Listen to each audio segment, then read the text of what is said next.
Surveillance theorist Thomas Mathieson describes our culture as a viewer society. It is both a panopticon, a surveillance society where the few watch the many, and a synopticon, a mass society where the many watch the few. Social network sites seem to offer a third possibility, a networked public where the many watch the many. We asked our friends what they thought about privacy and information sharing over social network sites.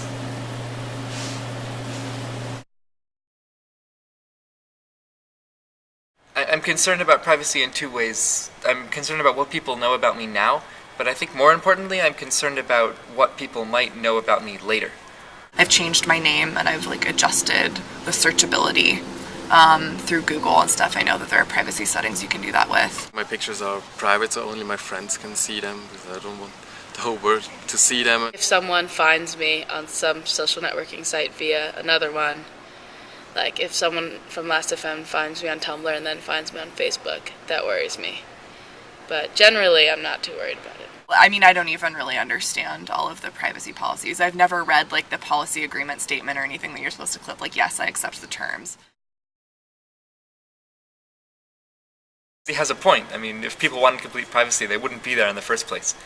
And so I think it's not an absolute thing. There's a fine line between how much you put on that you want and how much is too much. Everybody wants that moment of being kind of a celebrity through images and through this social network.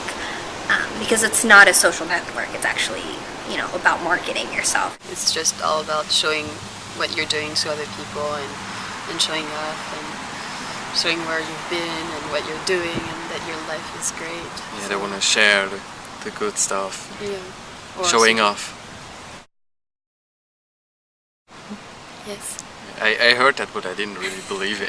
I get a lot of vegan baking ads and a lot of vegan dating ads, and then I get a lot of ads for Star Trek. For the most part, I feel like I'm getting the last laugh in terms of advertising.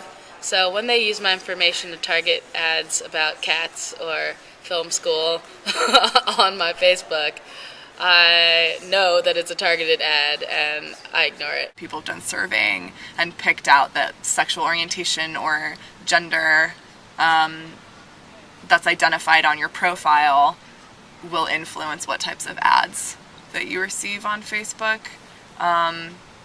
which is pretty problematic and bizarre in a lot of ways. I mean, obviously that's a huge issue with privacy, and the social networks aren't asking the people if that's okay, if they should be allowed to release that information, but that's what's happening. It's a way to remain kind of pseudo-anonymous while online and interacting with all of these other people, but there's sort of this sense of collectivity about it. I think that it's a core human need to have people interested in you. It feels really good when people say that your interests are interesting to them too, and when they respond to things that you think. There's also kind of this weird voyeurism that goes on in social networks. People feel like, so I'm talking to Rachel about the movies I like or about where I'm going this weekend.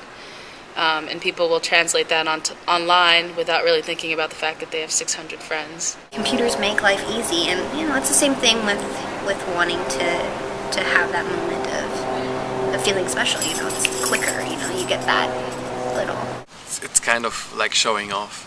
But I Facebook just to see what my friends back home are doing. It's good to just know what they're up to, and I'm guessing they're doing the same for me, so that's why I'm willing to do it. In order to feel validated and connected, we resigned ourselves, consciously or unconsciously, to giving up a certain amount of control over the personal information we put online.